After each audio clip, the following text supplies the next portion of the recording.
Blessed with rich and varied habitats, Delhi NCR is very rewarding when it comes to both flora and fauna. The city caters to the needs of beautiful creatures in possibly every season. In summer, the resident birds breed in their preferred habitats.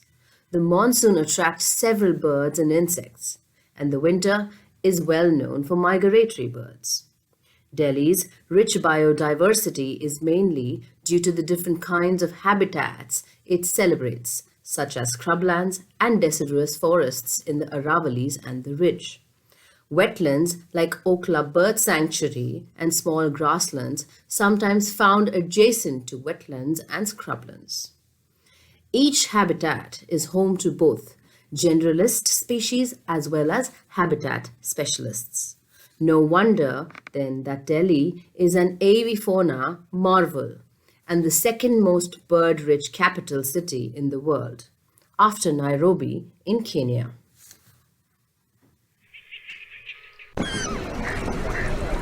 January is a good time to watch the brown-headed gull migrate. To marvel at the large congregation of migrating brown-headed gulls, head towards Nigambodh Ghat on a boat ride you'd remember for a lifetime. A few male birds may also be seen in their breeding plumage. February is a good time to see the kulu tree flowering.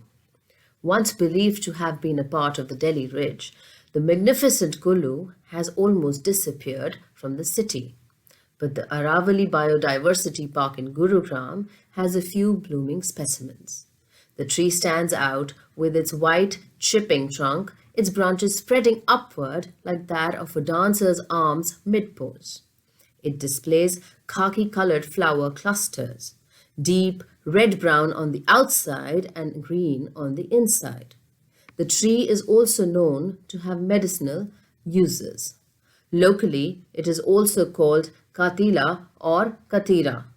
It is also commonly known as the ghost tree. Aravllis Biodiversity Park, once an extensively mined and exploited region, has now grown into a small forest, with flora native to the Aravllis range. It is no less than a marvel. In March, experience the murmuration of rosy starlings. Lodi Garden, with its historical monument and old trees, is where large flocks of migratory rosy starlings head in March and April. They are celebrated for their incredible aerial display known as a murmuration. Starling murmurations are one of the most dazzling displays in the natural world, where these birds fly together in large groups and change direction at the same time, avoiding a collision with one another. It's a sight so incredible it makes you fall in love with birds. If you like garden hopping, drive to Nehru Park to see the flame of the forest, called Dhak or Palash locally. It's a survivor, withstanding heat, frost, drought, and poor soil conditions. The bright orange flowers yield an orange dye, once used as a holy color. April brings the flower of Sita Ashok. Thought of as India's most beautiful tree for its fragrant, pale, apricot-colored flowers that appear in clusters borne directly from the main branches of the tree. The Roshanara Bagh in New Delhi, a Mughal-era garden built by Roshanara Begum, daughter of Shah Jahan, proudly displays a row of 12 beautiful Sita Ashok trees. The tree is considered sacred and is surrounded by folklore, religious, and literary references.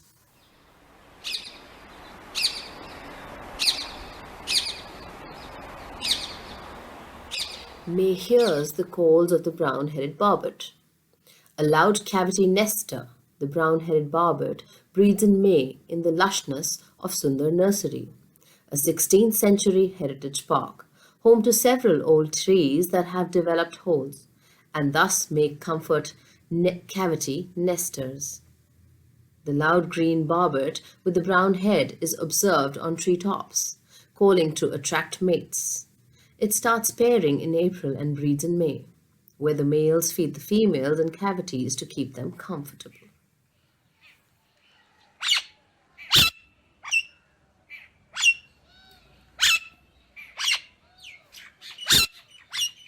In June, discover the home of the Alexandrian parakeet. Monuments like the Qutub Minar in Mehrauli have crevices for nesting birds, especially parakeets. The largest of the kind in the city is the Alexandrian parakeet. The birds were heavily traded to be kept as pets, and today they are listed as a near threatened species by the International Union of the Conservation of Nature. It is named after Alexander the Great, who exported several to Europe, where it was considered a sign of nobility. The elegant bird has a crimson patch on its shoulders, a unique identification mark.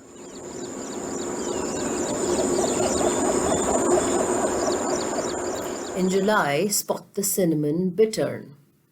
The onset of wet weather in the city is greeted by the arrival of an elusive bird called the cinnamon bittern or the chestnut bittern.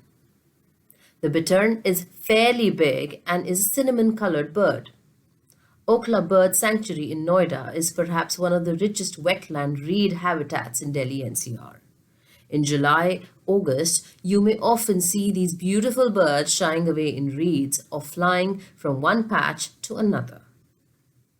August is a good time to watch the common mormon.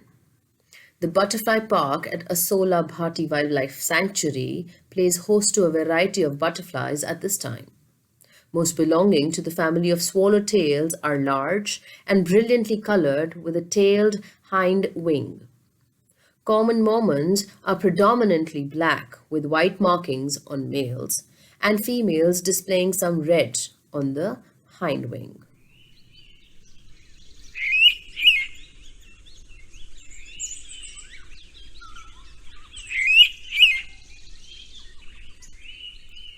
In the month of September, count the colors of Indian Pita.